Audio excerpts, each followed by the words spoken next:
to today's departmental talk on free thinkers' values, organized by the Department of Sociology under the aegis of our Honorable President K.K. Agarwal. We are delighted to have you join us for an insightful and thought-provoking session. Today, we are incredibly privileged to have Professor Anand Kumar amongst us, who will be in conversation with our esteemed guest, Vice President Pankaj Jain, and the Chairperson of the department, Professor Devnath Patil. Professor Anand Kumar is a distinguished sociology scholar, former professor, and chair of the Center for the Study of Social Systems, Jawaharlal Nehru University. He is currently serving as the Dayanand Bandurkar Chair Professor at Goa University and has an extensive academic journey across institutions worldwide. Professor Kumar completed his Masters in Sociology from Banaras Hindu University, followed by an MPhil in Sociology from CSSJU. He later earned his PhD from the University of Chicago in 1986. Throughout his career, he made several international collaborations and organized national and international seminars, which are discussed here. He founded the Global Studies program between JNU, KwaZulu-Natal University in South Africa, Albert Leibniz University in Germany, and Flasco in Argentina, and also Chulalongkorn University in Bangkok about globalization. He founded the Gandhi School of Democracy and Socialism in ITM Gwalior. He introduced the research cooperation between JNU, the Indian Institution of Public Administration, the National Council for Applied Economic Research, GIST Ahmedabad, and CPRC in Manchester about chronic poverty. He has also built the research and dialogue network about building global democracy between scholars and activists of India, UK, Russia, Brazil, Ghana, Canada, and Egypt. Professor Kumar remained a consultant and a resource person at the Lal Bahadur Shastri National Institute of Public Cooperation and Child Development in New Delhi and Germany. He was also a resource person in Frankfurt University, Germany, and Wisconsin University, USA, associated with the program in India. Some of the important positions held by Professor Kumar are, and also the chair for the Center for Social Research in New Delhi. Professor Kumar has supervised around 45 PhD theses and 60 MPhil dissertations and has made significant contribution to political sociology, media and communication, and social thought and globalization, which has significantly impacted not only academia but also policy making. Some of his authored and recognized publications are as follows: Globalization of the Gandhian Way, State and Society in India, Situating Conflict and Poverty in Manipur, that is a working paper presented in Indian Institution of Public Administration, and also Post-Conflict Phase of Poverty and Society, Understanding Gandhian Initiative Against Pauperization and Violence in Mushahari. Today, Professor Kumar will be sharing his insights on free thinkers' values, a topic which is relevant to the contemporary social milieu. Please join me in warmly welcoming Professor Anand Kumar.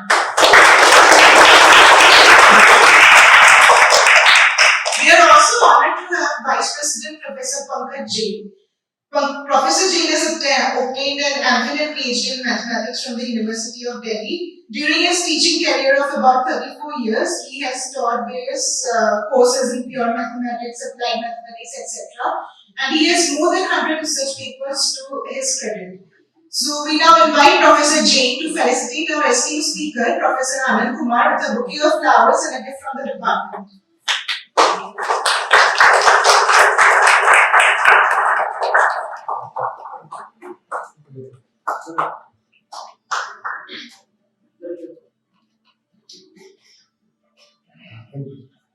I guess students have already embarrassed you with the introduction, almost reading out the whole CV.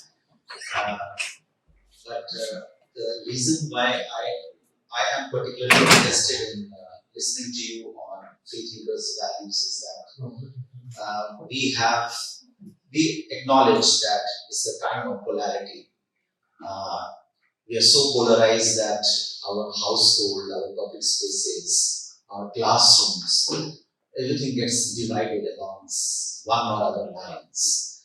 We begin to divide ourselves in either or categories. The binaries are no longer just conceptual binaries, they have become real binaries in real spaces. So as a result, something like free thought, free thinking, or this variety of scholars, intellectuals, intelligentsia who were called free thinkers, that becomes very significant for us. It's the most relevant thing today. Also because in the classroom, as teachers, as students, we all realize that we tend to reduce a particular theory into a particular ideology, right? So somebody who would read Marx would not look at Max Weber with equal comfort. Someone who would read Durkheim would not be interested in Marx as if the twine shall never meet. And likewise, somebody who would be interested in Gandhism would not turn toward Ambedkar's very insightful arguments. And somebody who is into Ambedkar would become such rabid Ambedkarite that would not have any dialogue with anybody who is non-Ambedkarite. So this is the polarity inside the classroom, outside the classroom, in university as well as in larger society. In that kind of situation, we realize that this variety of scholars who may trace their lineage to all the way back to the 17th, 18th century philosophers from Europe. We often hear the name of Thomas Paine, who wrote this pamphlet. It was titled Age of Reason, and that pamphlet was so strong that from Abraham Lincoln to down to Barack Obama, everybody quoted from that pamphlet. Suggests that they are also free thinkers. But then free thinkers also have another avatar, that is in South Asia. When it comes to South Asia, it is not simply about skepticism toward religions or religious canons. It is also about how to deal with the surplus of values that we are surrounded by. South Asia is that theater of values where free thinkers' role becomes even more important. It was important in America in the 70s, the decade of promises, which shaped up some of you when you were young scholars. So that was the student movement or Vietnam War, or these international contexts in the background. But when we come to South Asia, we realize that we have a different sense of enlightenment. It is not same as European enlightenment. Here, when we think of enlightenment, we instantly think of Gautama Buddha, right? It's the Buddhist awakening that is a model of enlightenment for us. Or likewise, various schools of philosophers who provide us with the standpoint to understand enlightenment. So therefore, the role of free thinkers in South Asia tends to be a little intriguing. How to deal with so many values around us, how to maintain that freedom in the age particularly where one or other force is trying to capture us, when we are getting very divided, either this side or that side.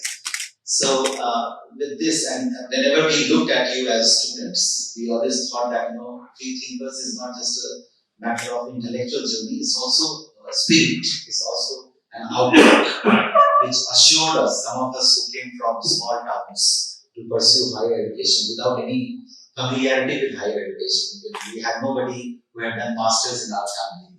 So looking with that spirit of free thinkers, we were assured that you can also do it. You do not consider yourself an outsider. We are all free here to progress, and you can also do it. And that spirit stayed with us. Even though there is no organized group of free thinkers anymore, except that a couple of years ago in Kerala, a group of free thinkers emerged, which was to criticize this new variety of atheism. It was in 2022-23 that some of these activities started in Kerala. And likewise, this rationalists from Karnataka, they also tend to suggest that there are also some variety of free thinkers. But by and large, we do not have a body of free thinkers. We also do not have a canon which can inform us about free thinkers in India. Till date, we do not have, to my best of knowledge, there is no book which gives us all the free thinkers together. So, a lot of our students would like to probably hear from you first of all. Who do you think should be called a free thinker? Particularly with reference to your own journey, how did you get inclined to this variety of, when you were in JNU, when you went to Chicago, how this whole idea stayed with you? How did you get attracted to it? Prernaji has created a good framework for us to have a conversation. I'm very honored to come to South. It has been a long-awaited opportunity for me, invitation from. But when the department began, Mr. G.K. Chadha was the Vice Chancellor. He invited me and a colleague from Center for the Study of Social Systems to conceptualize sociology, teaching, learning, and research at South Asia University. The other colleague was Professor Surendra Jyotkar. And I'm very proud that what you have done so far has created its own identity. Actually, as Devnath asked, give us some names of free thinkers. And it's not a small list. For example, about Marx, it is said that he combined the traditions of German philosophy, German idealism, British political economy, and French socialism. So he was an integrative mind who could combine the British, German, and French into a new paradigm. Similarly, Gandhi himself argued that my intellectual making, is because of four gurus. One was Srimad Rachan, the Jain practitioner. The other was Tolstoy, who located where God lives, because Tolstoy wrote an essay that God lives inside your heart. People said God is living in church or madrasa, in mosque or in temple. Tolstoy said no, and that appealed to Gandhi. Then there was another man, John Ruskin. He wrote a small book, and it captivated Gandhi's mind to the extent that he could not sleep throughout the journey. And next day he was a changed man. And he thought of translating this John Ruskin's book into Gujarati and gave a new concept of Sarvodaya, which has become a global movement today. And there was a fourth thinker who influenced Gandhi was David Thoreau, who said that if it is an unreasonable government, the place for a reasonable person is in jail. So civil disobedience is nothing but your citizen duty. So Gandhi was also a meeting point of four traditions. Jain tradition of Srimad Rachan, a new kind of Christianity, church-free Christianity of Tolstoy, a new kind of way of life, Ruskin Sarvodaya, and a new kind of political culture of resistance and protest, civil disobedience by Thoreau. So Gandhi is another free thinker. Rabindranath Tagore, where will you put him? Was he a modernizer? Was he an Enlightenment personality? Was he a Marxist? Was he anti-Marxist? Very difficult. Actually, free thinkers are those who enjoy freedom. But freedom has its own cost. It is related to uncertainty. So there was a social scientist, a social psychologist, Eric Fromm.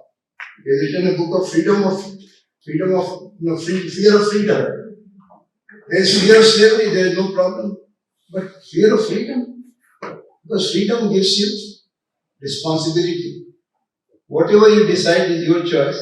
So if you fail, it's you. If you succeed, it's you. Generally, failures come more haunting, more traumatizing. But who is there to blame except you? So freedom is not an easy idea to live with. Most of us want to have surety, guarantee. Human beings are generally temperamentally security-seeking animals. If you analyze all your behavior, you have all these millions of people all over the world, their primary instinct is security. Why you did not stand? Oh, I would have become vulnerable. Why did you not take that position? Oh, that would have been dangerous for my own career. Many other situations are there where you are found to be security-seeking animal, and that makes us do many things. Now, freedom is something which is going beyond security. No security of ideology. It's very easy for me to take shelter. It's like having an umbrella. Umbrella helps you when it's raining.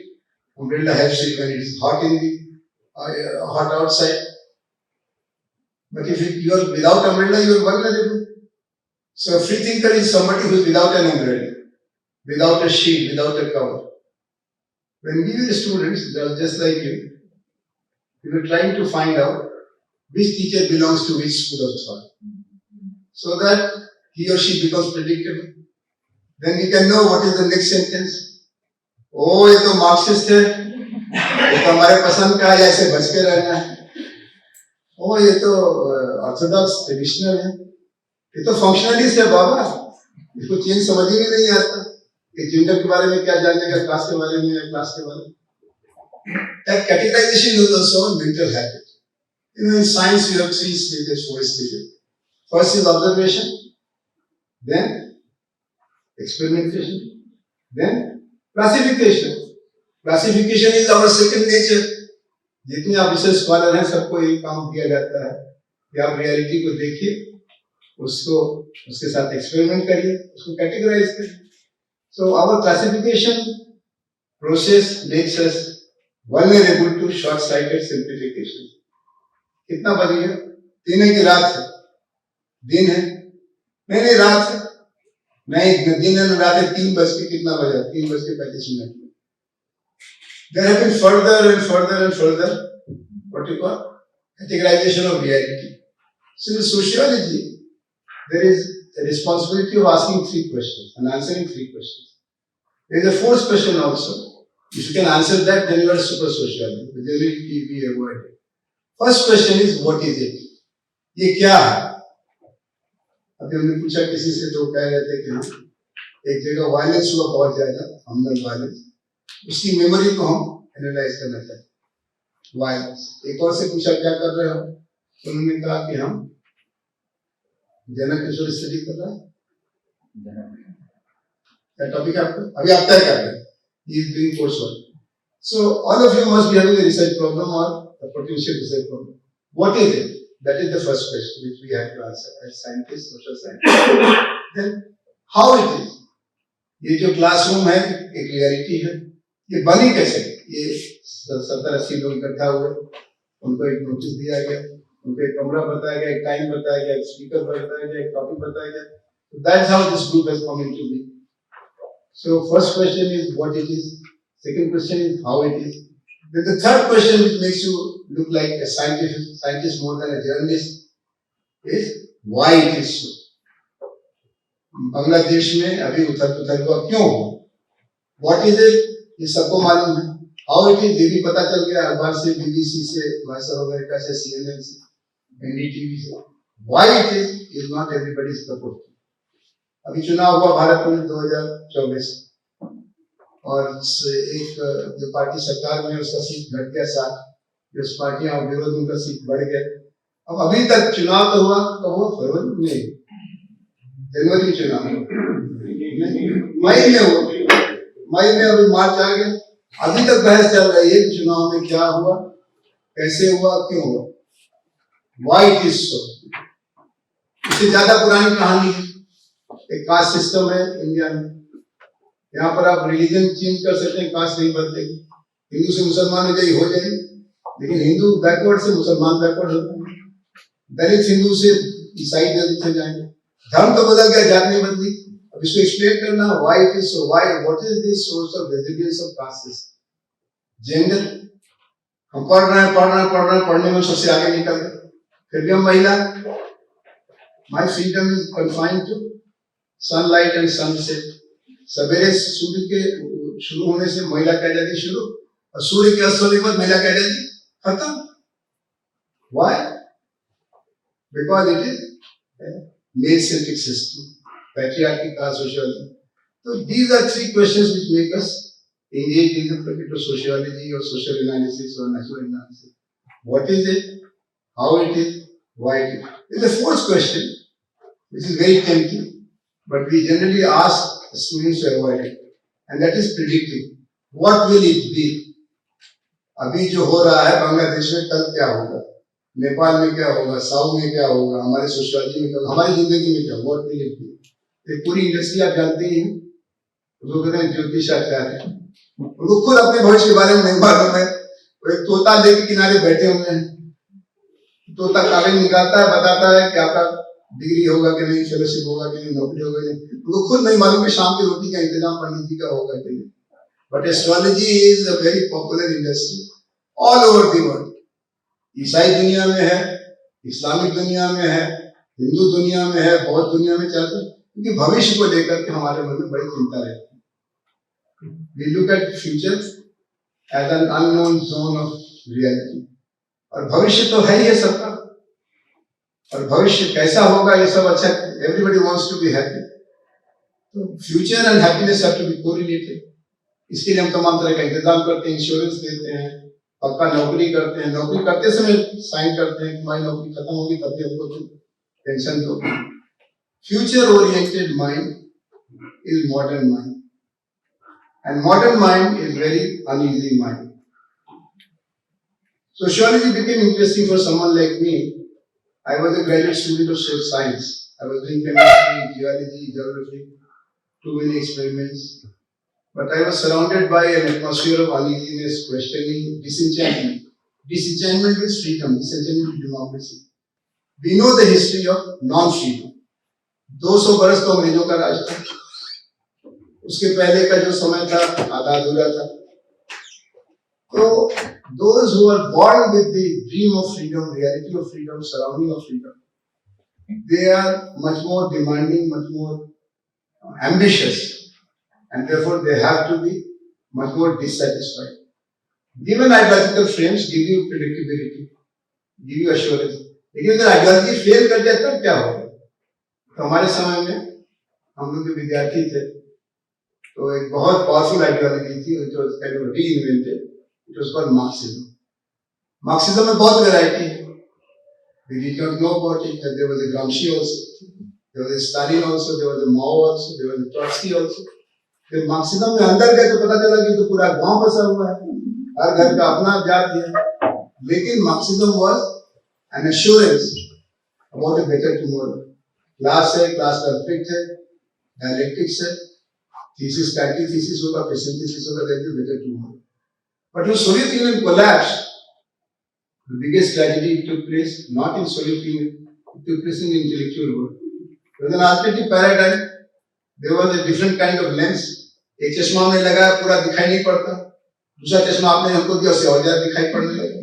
तो उस चश्मे को लगा घूमने लगे, हमको ये पता नहीं था कि उस चश्मे को लगाने से बहुत चीज फिर नहीं दिखाई पड़ रही. So there was this gender discourse.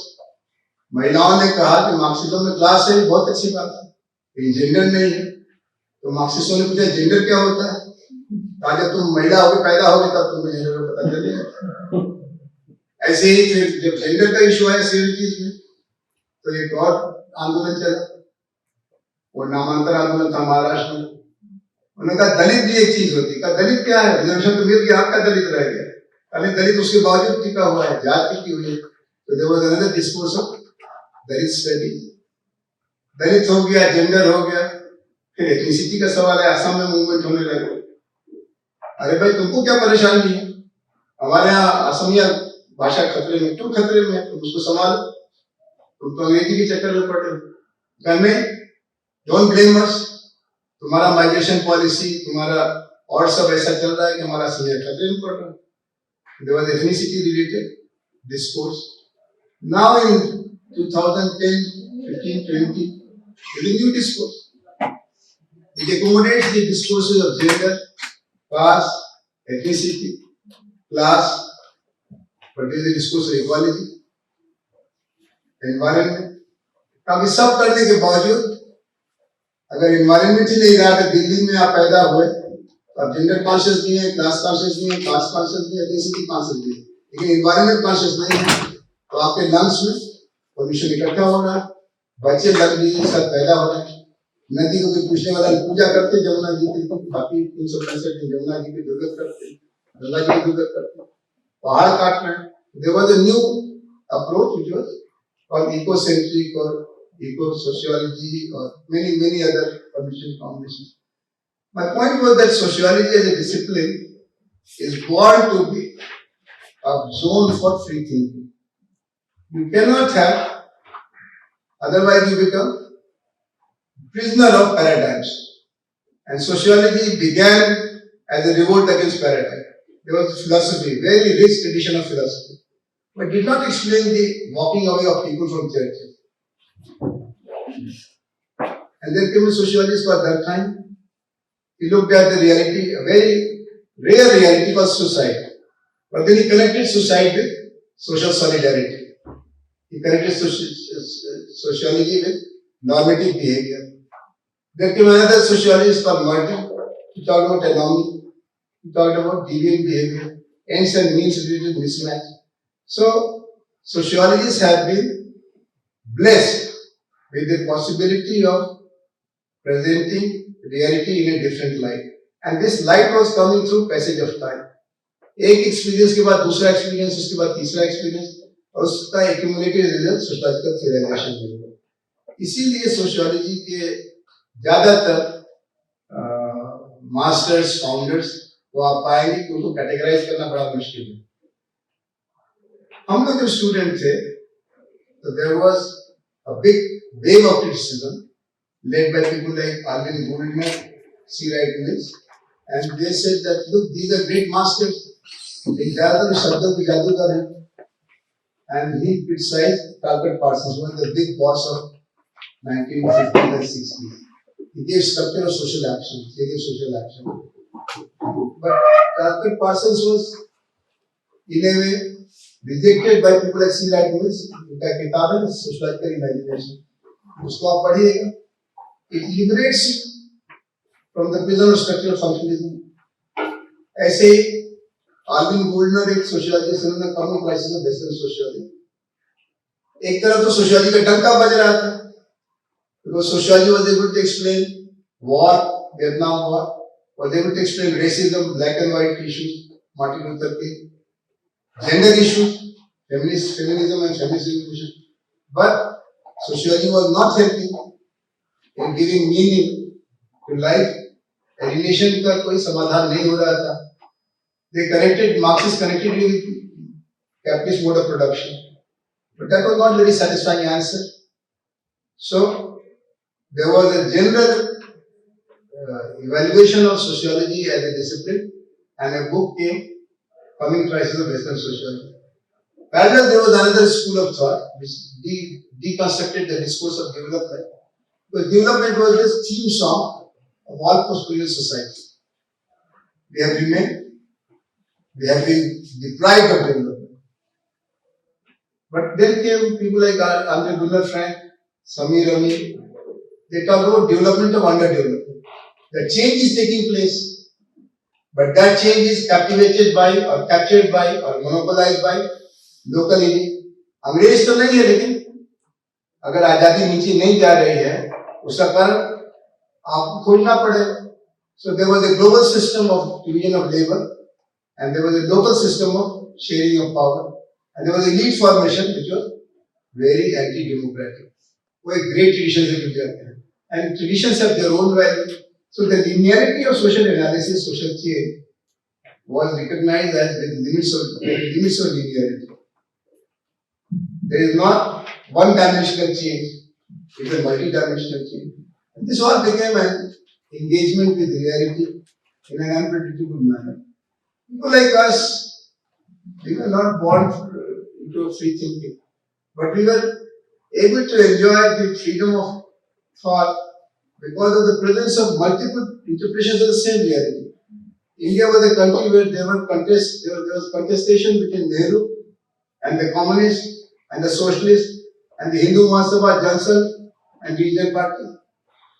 एक ही रियलिटी को कई तरीके से देखा जा रहा था. आजकल नहीं देखा जा रहा है, ये हमारे लिए दुर्भाग्य की बात है. It shows our intellectual incapacity. It shows poverty of leadership also, leadership deficit. उस तरह का सपना देखने वाले लोग नहीं हैं, उस तरह से बताने वाले लोग नहीं, उस तरह से करने वाले लोग नहीं हैं. लेकिन जब हम लोग स्टूडेंट थे, आपके समय में वो समय आना ही चाहिए, आएगा ही. उस समय there was plurality of interpretations. There were some people who were saying glass आधा भरा है, और कुछ लोग कहते ग्लास आधा खाली है, और दोनों की बात सही थी. ग्लास आधा भरा क्यों है? क्योंकि हम लोगों ने फ्रीडम स्ट्रगल किया, हमने डेवलपमेंटल प्लानिंग किया. हम लोग जब आजाद हुए तो भारत में लिटरेसी लेवल 9% था, औरत खाली 3% लिटरेट थी. 1970 तक आते आते हम लोग 50% से आगे निकल आए. तो बात ग्लास अब भर रहा है. Wait for a little while, it will be much better. Because there are 4 questions we have to answer. What is it? How it is? further expression why it is, and then the last question which generally remains unexplored, what will it be?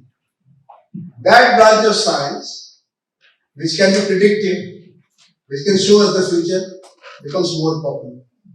May I try to, yeah, we got this point. Yeah. Can I try to bring you to a very concrete moment in your biography that I'm aware of, Okay.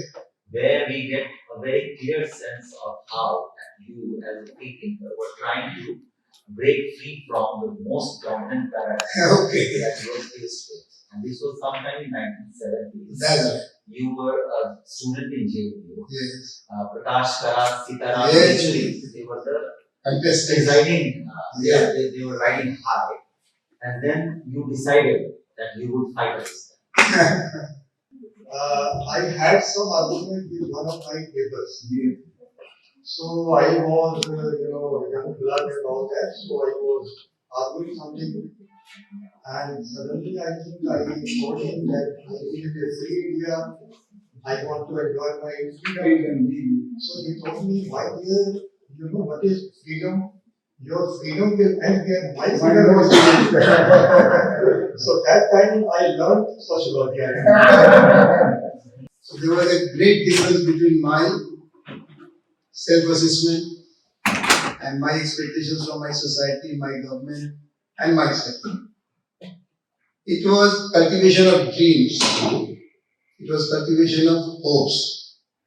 That was the focus of nation in 50s, 60s, and 70s. But when we came to maturity, we saw many deficits, many deficiencies. And I was, like many of my contemporaries, an active student, educational generation. It was called generation of youth unrest, student unrest. And I was attracted to an alternative ideology group called socialism. Within socialism, there was a thinker called Ram Lohia. Lohia was very critical of Jawaharlal Nehru ji. He was very critical of Congress party and its rule. He was very dissatisfied with the pace of change and direction of change. And that made us look at him with great expectation. Because he was a critic of the system, we were also disenchanted. He was much more articulate, much more clear. He was much more authentic. He had done his German PhD in economics from Germany. He was part of the freedom struggle. He was the hero of the freedom struggle. He had suffered for the freedom of India, so he had some kind of authenticity also. He also pointed out certain fundamental problems in the Indian social system. What were those problems? One was, of course, poverty. But two other problems which appealed to us, actually three problems. One was colonial hegemony. He talked about the dominance of English language as an unnecessary burden for the brain development of Indian students. They should be allowed to learn through Indian language. That made us look at him with great hope, because not knowing English was a great cause of inferiority for many of us.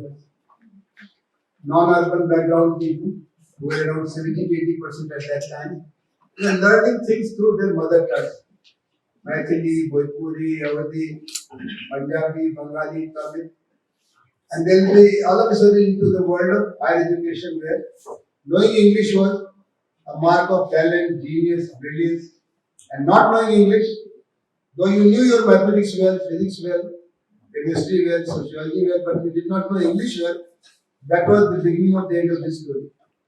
But Lohia was for allowing Indian languages in the learning system. The second was his critique of caste system. He argued that India did not become vulnerable to foreign aggression because of Raja Rani ka jhagda. The continuous conflict between rulers of India. No, that was the official interpretation. He said because of the caste system. Caste system makes us hopeless. It makes us dreamless.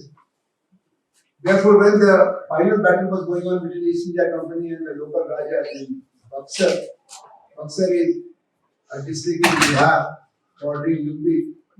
Somebody asked what is going on there. He said some Brahman Thakur are fighting with the Averi. They did not see it as a battle of India's freedom. They confined it to the people who were dominant at that time. So Lohia argued against caste system. It was a very radical prescription. It was complemented by his suggestion that there should be special opportunity for cultivating merit. If you don't give me opportunity to learn, how will I cultivate merit? So women deserve to be given a special opportunity. The children of the Dalit communities should be given opportunity. Children of the backward classes or the Pasmanda Muslims should be given opportunity. Children of scheduled caste should be given a special opportunity. And that was a solution for the caste system related to anti-caste exclusions and deprivation. And the third point was confinement of women. That Indian talent, Indian genius is arrested, is trapped in two prison houses. One is caste system and the other gender system.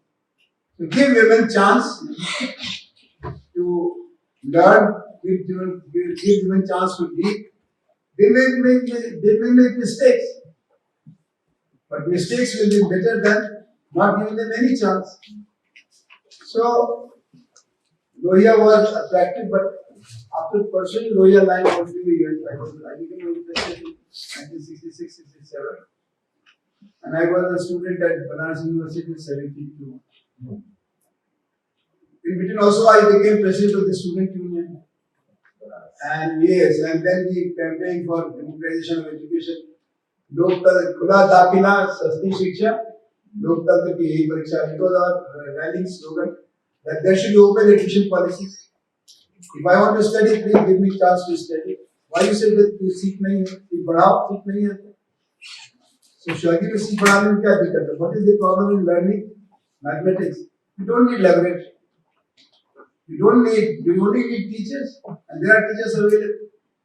And it should be a cheap education. It was much cheaper than what it is today, but even in those rates, we were very unhappy. We wanted education to be as free as possible because we were a poor country. And we saw that, as Ambedkar argued, that passage from helplessness to become capable is through education. शिक्षित बनो, संगठित बनो और संघर्ष करो. So Lohia was attractive, but when we were students, we also saw change in government. They are not casteist, they are secular. Many of them are married across regions and religions and castes, and they are living happily.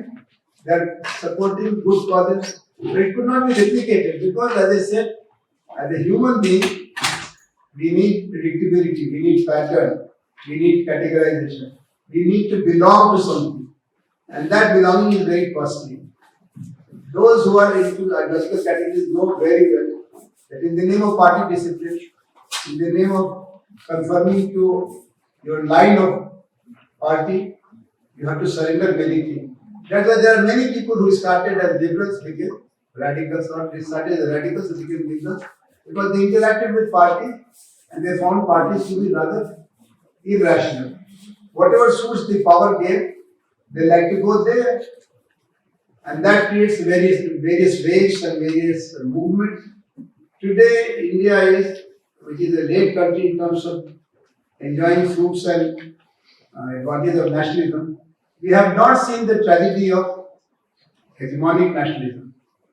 So we are trying to have it, but if you look at the global experience, you realize that justice is the basis of society. Reciprocity is the basis of society. And we are yet to develop a just social order. If you look at as I said, the Indian system of change, we have changed much, but we have not arrived at a satisfactory level. And that's why free thinking is a necessary precondition to diagnose the problem correctly. Otherwise, you have many biases. You will be blind to certain aspects because you are prisoner of a paradigm. So sociology generally has been a domain of freedom, where there is no questioning of why you adopted this approach or that approach. If it explains a particular phenomenon satisfactorily, You have the right to be recognized. And therefore, there are how many? I think 20 or 25 sub-committees in Indian Sociological Society, research groups. Because you like the problem to be handled through urban frame. You are free to do it, and I like to use the rural frame. Congress. So it prepared, and it took 25 more years to nurture new leadership, to create a new approach, new culture. And then came a time when if you are a freedom fighter, you will be trusted to be ethical. You will be trusted to be non-communal. You will be trusted not to believe in untouchability. You will be trusted to allow women to have their own space. And you will be certainly not violent. We created this ethos in 25, 26 years. We don't have time to wait. हमारे एक दोस्त थे गोरख पांडे, वो BHU में हमारे साथ पढ़ते थे, जेल में हमारे साथ थे, कुछ साल फिर हिंदी कवि बने. ये तो फेमस कविता, समाजवाद बबुआ धीरे धीरे आई. This is the official line that yes, justice will be there, but धीरे धीरे आई. उनका धीरे धीरे नहीं आई, जल्दी जल्दी बुलाओ. This was the stress of the generation, and this has to become much more with you. So same happened with us. We were volunteers in JP movement, as I told you, and Devnath also told that we were influenced by JP. And JP said that change will not take place in a few days. You have to take out 1 year, full 1 year, to be involved as an activist. So I was doing my MPhil. I had not much of a problem. I had done my course. I said, thesis thoda ruk jayegi to koi dikkat nahi. I got my 1 year. But then JP movement could not create a government which is fulfilling the dreams of Indian youth, Indian parents, Indian women. तो सरकार गिर गई. Then came another leader, राजा नहीं फकीर है, देश की तकदीर है, Vishwanath Pratap. He was also against corruption. But when he became prime minister, without any mandate, without any preparation, he introduced social engineering, mandal, and that created some kind of a rift between youth and youth, students and students on the caste line. I was not satisfied with that line because I was already aware of Lohia line, Kapil Thakur line, and I thought Vishwanath Pratap is being opportunist. Anyway, so when Anna Andolan came, the bottom line was corruption. That corruption and nation building cannot go together. Dr. Manmohan Singh, as Prime Minister, was saying that he has compulsions of coalition politics.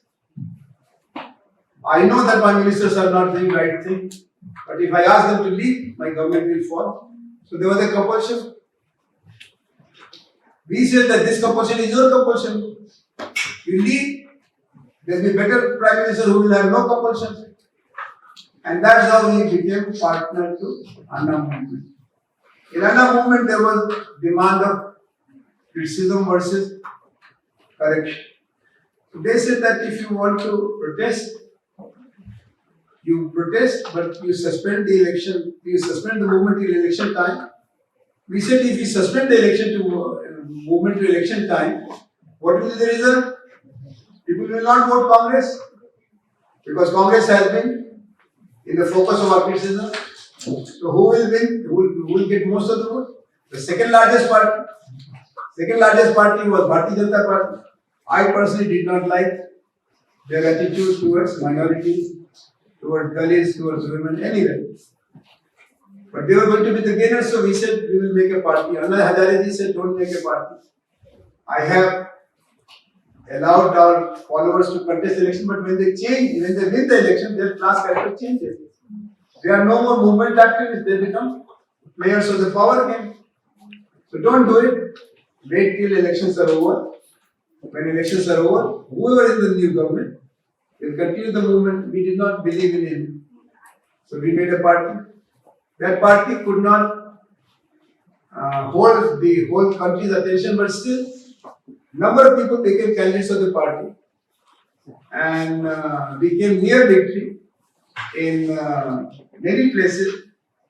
In Delhi में सरकार बन गई, and we promoted a decentralized approach to health, education, and good governance. They did something good also. But the problem was that we were not having complete majority. So government fell through.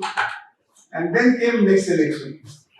And in next election, We presented a total challenge. 400 लोग लोकसभा का चुनाव लड़े पूरे देश में, including Narendra Modi के खिलाफ अरविंद केजरीवाल।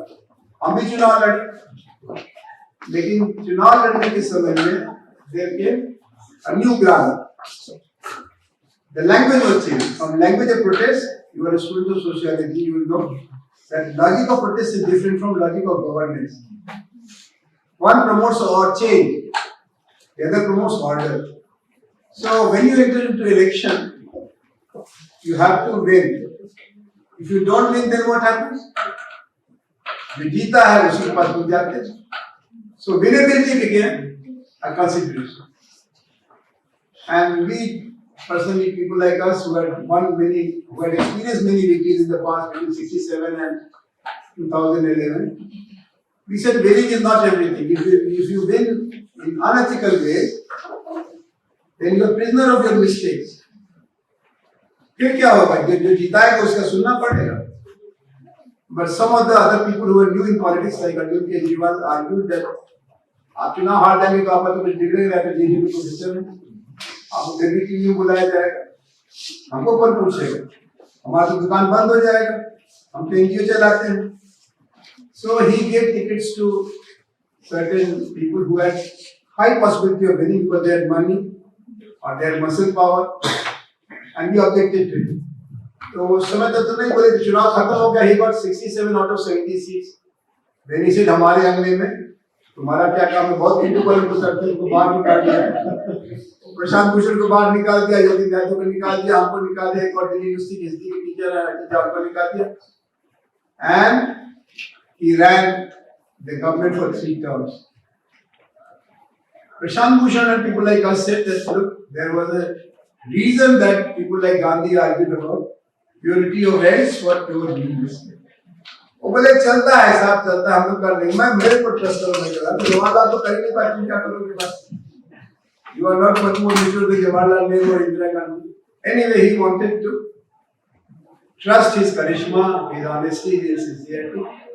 और अभी आपने देखा कि इस बार के चुनाव में वोट तो ज्यादा नहीं बदला, उसका 43% वोट मिला है हमको, इसी तो बहुत कम हो गया, बदनामी अलग से आ गया. So my engagement was to practice what I was preaching. I was preaching concern and activism. I was supporting the idea that our criticism will not make a difference unless we connect with the victims of the social system. उनके साथ खड़े हो, तो साथ खड़े होने का मतलब कि टोटल, मतलब चुनाव में भी रहो, आंदोलन में भी रहो. इसलिए मैं चुनाव में भी रहा, 4.5 लाख वोट भी हमको मिला. But we are focusing on Congress. Congress का उम्मीदवार जो वहां 2 बार से जीत रहे थे, जयप्रकाश अग्रवाल जी, उनका जमानत जब्त हो गया, हम उसी में खुश हो गए. चुनाव का जीत मिला किसी और को. वो भोजपुरी का फिल्म स्टार आए थे, वो गाना भी जानते थे, नाचना भी जानते थे. हमको ना गाना आता था, नाचना आता था. तो people said that you buy one get two. Anand Kumar तो कहीं जाएंगे नहीं, ये तो एक्टिविस्ट हैं. एक और हमको मिल जाएगा जो छठ में और बाकी समय में बिना पैसे के नाचेगा जाएगा. And he won 3 times. इस बार भी जीत गया. वो हमारा स्टूडेंट था, सोशियोलॉजी भी पढ़ा था, तो थोड़ा उसको. So to come back to summarize my answer, when you have effort of practicing what you are preaching, you have to pay. You have to pay the cost. जैसे हमको लोग पूछते हैं कि चुनाव तुम क्यों लड़ गए? भाई जेएनयू में चुनाव लड़े थे. I was president of BHU student union also, and because of politics I was expelled. University निकाल दिए गए थे. एक बार तो once is enough. फिर चुनाव लड़े, फिर आ गए, तो फिर तीसरी बार क्यों लड़े? 2 बार मुक्ता करने से संतोष मिला, तीसरी बार फिर लड़े. इस बार लड़ गए तो जीत गए तो परमानेंट ब्लैकलिस्टेड हो गए. ये एंटी कम्युनिस्ट, हम एंटी कम्युनिस्ट नहीं थे, हम सोशलिस्ट थे. क्योंकि हम सीपीएम के कैंडिडेट के खिलाफ लड़े थे तो हम एंटी कम्युनिस्ट हो गए. Anyway, to come back to our point, when you have certain vision, you can live with that vision as an idea, as an imagination, but you want to practice it, you have to pay for it, and that makes you vulnerable to situation. Election का logic अलग है, education का logic अलग है. ये हम लोगों को बहुत कठोर तरीके से समझ में आया दिल्ली में, क्योंकि हम लोग चुनाव में जीते नहीं, जो जीते उनके, अभी जैसे पंजाब में सरकार आम आदमी पार्टी की चल रही है, जब तक सरकार चल रही है तब तक मिडिल क्लास, बाकी वल्नरेबल क्लास उनके यहाँ जाएंगे। अच्छा या बुरा बाद में भले उनकी आलोचना करें, लेकिन उन्हीं से तो फैसला होगा, उनकी कलम से सिस्टम चलेगा। हमारे लेक्चर देने से, हमारे पेपर लिखने से तो कुछ होगा नहीं। So you have to choose between what you call engagement and detachment. Many people talk about value neutrality. Neutrality is very hard to practice, easy to preach, but very hard to practice. जैसे आप लोग से इनसे पूछे कि ये लोग क्यों, जब निर्भया कांड हुआ तो जेएनयू, दिल्ली, जामिया, इग्नू सबके लड़के लड़के सड़कों पर निकल आए। तो जैसे उसके बदले में क्या मिला? लाठी चली, किसी का हाथ टूटा, किसी का पैर टूटा, but they were not demoralized because of it. They said this is what is intolerable. और जो intolerable है उसके लिए कुछ समय के लिए हमको routine life से हटना पड़ा। So politics of agitation is going beyond the routine, disturbing the routine, and that creates its own cost. Today in our country, middle class is growing, and middle class is institutionalist, not activist. And as a result, we know that there is a problem. दूध में मक्खी गिरी हुई है, उसको पीना ठीक नहीं है, लेकिन आप मक्खी निकाले तब ठीक है। पीना हमको निकालेंगे आप। Very faulty logic. We are becoming more and more a passive society, and that's not true. We are, and in becoming an active society, sociology helps you, because society tells you what it is, why it is, and how it is. And if you want to change the situation, then you have to intervene between how and why. Then only things will change. And things are changing. It's not that it is not changing. But yes, there is always a mismatch between the map of the blueprint of the house and the reality. Because you have resources, problems and other things. एक घर बनाना है तो उसका नक्शा पहले बनता है, उसके बाद घर बनता है। आज तक Taj Mahal included, there is no construction which was 100% matching with the design, and that you have to live. We appreciate your patience throughout the discussion, and we would now like to open the floor for questions and comments. And my question is to Professor Kumar. Since you are part of Anna Andolan, sir, how do you think that Vivekananda International Foundation was related to Anna Andolan, and what was the role it played in the whole movement? This is also a very important question. There is always this belief among many of us that if there is a big thing happening, there must be a hidden hand. या तो अल्लाह मियाँ का हाथ होगा, या राम जी का हाथ, मेहरबानी, हनुमान जी की मेहरबानी होगी, नहीं तो आरएसएस का होगा, नहीं तो सीआईए का होगा, नहीं केजीबी का होगा. Vivekananda Foundation was not known to many of us. I am considered to be a bit knowledgeable. Somebody trained me. We were nowhere to be seen.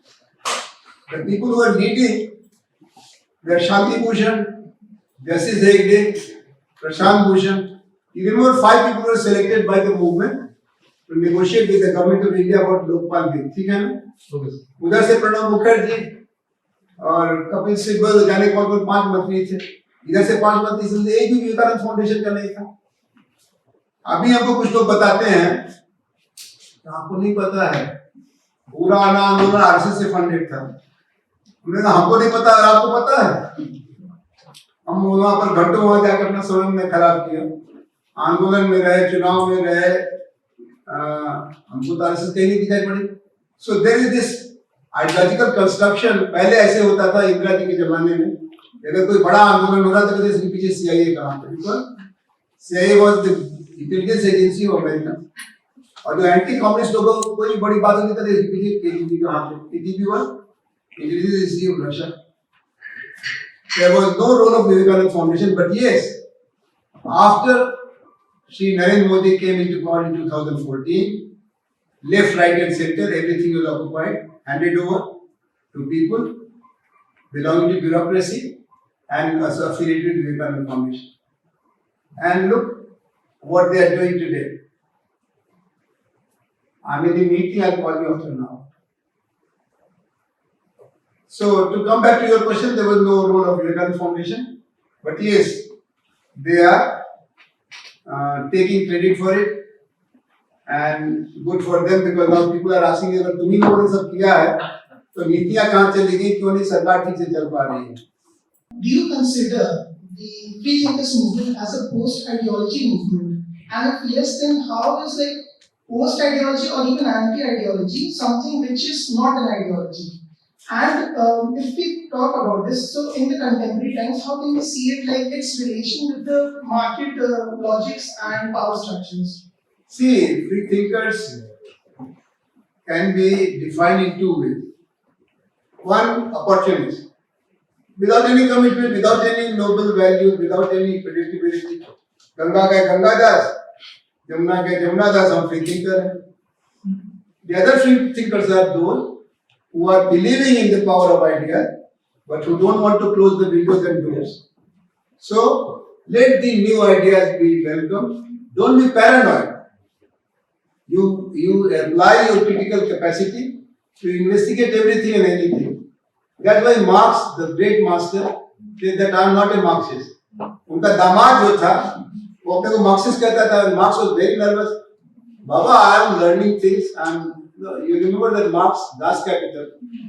Not even first volume was published in his lifetime. It was only published after he died. Why? Because Marx wanted to have someone who. Marx's understanding of colonization was very defective because he wrote that British Raj inadvertently is going to be a progressive force.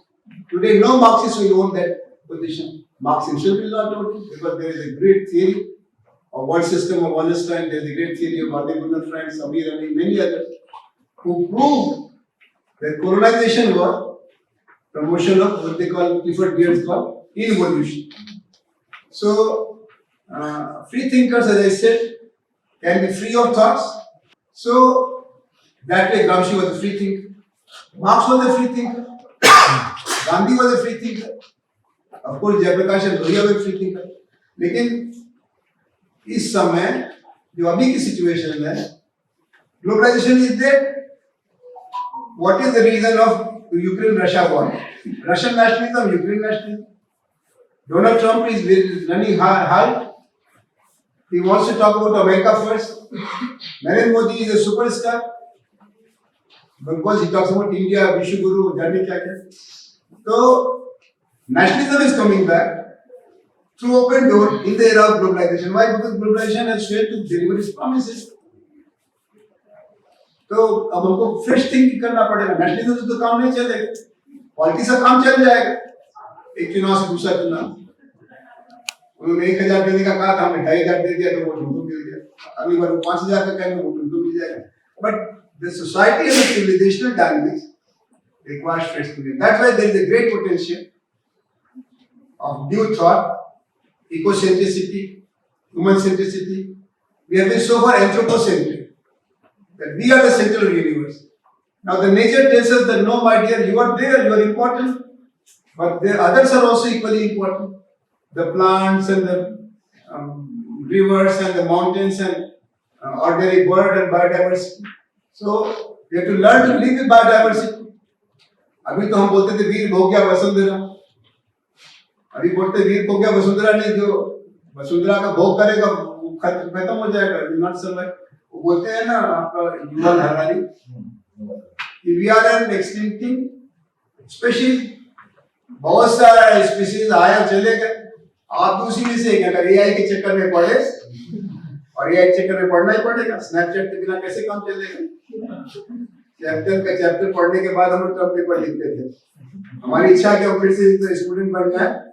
Because no matter what Dr. Sumita or Dr. Devnath is arguing in the class and whatever topic they are giving, I'll make a paper in half an hour.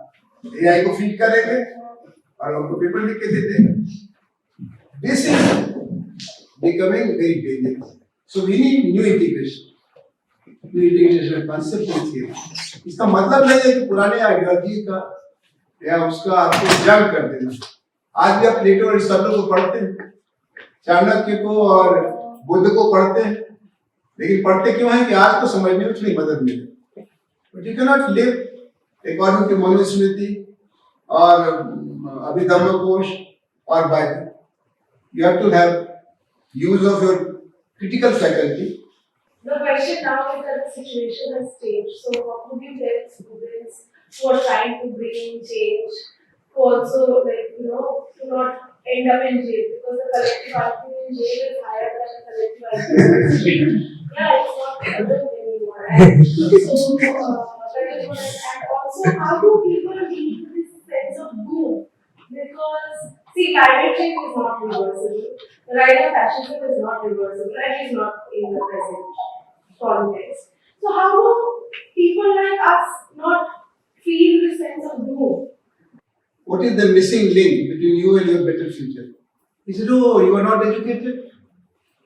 The educated are not organized. The organized are not agitating. So if you can combine the three, learning, organization and mobilization, that is the missing link. Gandhi said, we are all several times more than the British who are ruling us. But why are they ruling us? Two things, greed and fear. If you can overcome greed and you can overcome fear, they will not be there. It took 25 years for people to overcome greed and fear. But once they were able to do it, British could not hold it. The same is situation today that look what the victims and what is the reason for their being victims. For example, joblessness, which is a common problem for many students. Now, joblessness is because of what? People say demand and supply, condition of economy. There will be another person, they say that it is planning. If there is job-centric planning, will there be jobs? Creation of job will become the basis of your success or failure. At the moment, creation of wealth is the basis of failure or success. Creation of infrastructure is basis of success or failure. So the thinking that I have to go to Connaught Place, and I am taking a train which is taking me to Gurgaon. I will never reach Gurgaon, Connaught Place. So you have to know where you have to reach, and then how do I reach there? You have to create a vehicle agency. That's why theory of agency is very important. But what do you want and who is the agency for? If there is no agency, you have to create an agency. At the moment, most of the countries in the world are trying to find a shortcut. So they are finding a shortcut in finding internal enemy. यहाँ का internal enemy कौन है? भारत का. आप जवाब मत दीजिए, सोचते रहिएगा. पाकिस्तान का internal enemy कौन है भाई? हाँ, पाकिस्तान का कोई पाकिस्तान के बारे में जानता है ना? पाकिस्तान का अगर आप पॉडकास्ट सुनिए, if you listen to their television programs and debates, there is a debate going on that whether it is a Punjab or Pakistan. Punjabiyat or Pakistani? Because everything is under priority command of Punjabi. They lost Bangladesh because of Punjabi hegemony. Nepal में क्या problem है? नेपाली बोलो क्या problem है? India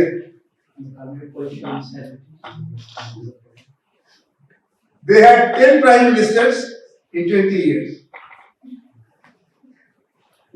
But if you talk to a Nepali elite, just like Indians still say that all our problems are related with America, they say all our problems are related with India. India is so monstrous, so uncaring, so exploitative. And we are India's neighbor, we are a tiny neighbor, what can we do? We have to tolerate it. Indians must change their policy. Actually, Nepal में एक दूसरा भी interpretation है पहाड़ी और मधेसी का. If we talk to a Madhesi पहाड़ी, Madhesi Nepali, they say everything is under the command of pahadis. Opposition politics, ruling party politics, bureaucracy, army, सब तो उन्हीं के पास है. हम लोग को क्या मिला? हम लोग अलग हो जाना चाहिए. So what you ask is something where you have to sustain hope, and hope can be generated only on the basis of two things. One is faith, and the other is logic, reason. We are in the age of reason. We have to know how to generate faith and how to sustain faith. And that's where we have to have prestige. Given patterns do not lead us to a satisfactory solution. And that promotes us to think of internal enemy. घर में जब आमदनी घट जाती है, then we blame each other. And soon the brothers decide to separate their property. The more successful wants to be separated from the less successful. That is not the permanent solution, but that is one solution. So most of the world is going to go through separatism of one or the other kind as a temporary solution, but that's no solution. You have to think about common denominator, and that's where the last man or woman first should be our thought pattern. How do we create a situation just like we did right now? We had many programs. Ultimately, after 60 years of delay, Government of India decided to give right to education as a fundamental right. I say right to employment is an essential right for economic citizenship. Otherwise, you have political citizenship, social citizenship, but no economic citizenship. Now, how do you give right to work to everybody? You have to plan that. कि हमको ऐसा plan बनाना है कि सबको रोजगार मिले, किसी को कम किसी को ज्यादा. So to come back to your question, every society has capacity to be doomed ideologically and also to be hopeful. And pessimism is not a necessary conclusion, provided you can change the parameters. Sir, you said the Mandal Commission divided groups as a group At that time, at that time. Can you explain how? I mean, in what this- happened was, recently, on contrary, we saw the introduction of PWS, and we didn't see such conversion. yeah, see, they realize that no matter what you do, it is jobless growth. So in the time, at the time when EWS was introduced, economically weaker section, उन्होंने कहा कि क्या है? दो चार टुकड़ा ही मिलेगा, एक आध टुकड़ा उनको भी मिल जाएगा, इसमें झंझट करने से कोई फायदा नहीं. Because it is jobless growth. Mandal was the time that formula was presented without much groundwork. So many people of the upper caste thought that everything is going to dogs. We will have no future. Whereas in reality it was only 49.5%. 50.5% job share is still in the open on the basis of so-called merit. But the presentation was such, construction was such that many students committed suicide. And the university के लड़का था गोस्वामी, तो आग लगा दिया कि हमारा तो जिंदगी खत्म हो गया. समझाया कि भाई कौवा कान ले गया तो कौवा को पीछे भागोगे कान को देखोगे. This policy is only for 27% reservation for OBC. And today, after you look at the reality, it helped in bringing in a very large number of men and women from OBC category, and they became better educated, better citizens. Actually, the right to education should be universal. But at the moment, we cannot do it. So let us be implemented. But at that time, VP Singh ji was not able to present it. It looked like anti-Jat movement. Anti-Jat movement because Jats were with VP Singh, Devilal ji, and Jats were not supporting VP Singh. So they thought that we will implement Mandal Commission. Mandal Commission had excluded Jats. अब आजकल movement चल रहा है, आपको मालूम है ना कि जाट का रिजर्वेशन होना चाहिए. इस पर बहुत बड़ा मूवमेंट है. Patel should get reservation, Maratha should get reservation. तो अगर पटेल मराठा और जाट पिछड़ा है तो अगड़ा कौन रह गया? It is a perverted logic, but there is a thinking that only those who will be getting reservation will be beneficial of the system. It is a wrong thing. पूरा प्राइवेट सेक्टर, एग्रीकल्चर में कोई reservation है नहीं, reservation व्यापार में कोई reservation नहीं, reservation. But the story at that time was as if there is no future for the children who are not born in scheduled caste, scheduled tribe or others. इसीलिए movement divide हो गया, ये तो सही बात. So that's the end of the question answers round. But before this, I know we are short of time. But I'd like to ask this last question because I have this for some time now. So I'm asking this question in light of your mention about feminist movements, cult of violence, and politics of education. How do we see and deal with violence against women in university spaces, and how will we build the language of this? Actually, there is an institutional as well as cultural imperative. Institutional imperative is no nonsense imperative or zero tolerance imperative. There was a case which made the Supreme Court recommend that wherever people of both genders, men and women, work together, there should be a committee for preventing sexual harassment.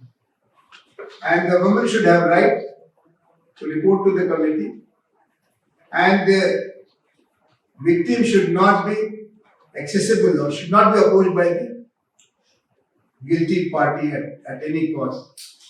So that is an institutional arrangement. There is also cultural element, as we say, that the violence or the attitude of violence towards women is not being imported from China. You cannot hold Pakistan responsible for it. You cannot ask British to apologize for it. It is our own socialization. If families take care of their male children and make them learn the value of humanity, justice, dignity, compassion, that will be a permanent solution. But that's a long shot. But both have to be approached. To begin with, zero tolerance is the beginning of the story. The law can be abused. For example, there was a movement against dowry deaths. And then a law was made. That law is now applicable. It's a non-bailable offense. Some cases where men may not be necessarily guilty are reported, where the lawyer says the dahej wala bhi laga dete hain isme. Jaan chali jayegi in sabon. So the case may not be genuine, but that is abuse of the law. But that doesn't mean that we don't need a law. We have been waiting for many, many centuries for men to learn to behave. If they are not learning, we will have to use the legal protection system. At least state is today clearly on the side of victim. And that makes women come forward. There is also a third dimension. I was recently at a conference in UP. They have established a new group called Virangana Vahini. They are learning self-defense. They are making it mandatory. That learn to defend yourself, your dignity. So women ask freedom from violence. कहते हैं हमको reservation नहीं चाहिए, हमको कुछ मत दो, खाली हमको सम्मान की जिंदगी दो, अगले जन्म में बिटिया ने की हो.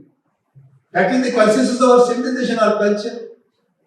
As I said, one is institutional imperative that the system of India should be zero tolerance system, and from committees against sexual harassment to punitive punishment is one way.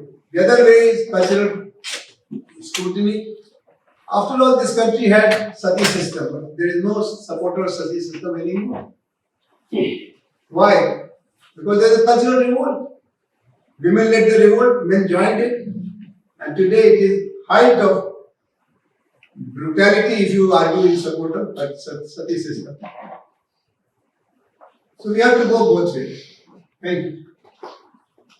With due permission from the chair, and before we have the official vote of thanks, may I now take this opportunity and privilege of honoring my supervisor, our supervisor, Professor Anand Kumar, who is responsible for whosoever we are today. We are very, very fortunate to be having our friends who have joined us from different universities across Delhi. May I now invite Dr. Ashish Kumar from CSSS JNU, Dr. Shashank Yadav from IGNOU, Dr. Nazia from Jamia, and also may I request our esteemed chairperson, Dr. Dev, to join us in felicitating our sir, in felicitating the person who is responsible for whoever we are today. This is just a small token of our gratitude to you, sir, to express how much we adore and respect you. We love you, sir. We really love you. Thank you from the deepest recesses of our hearts.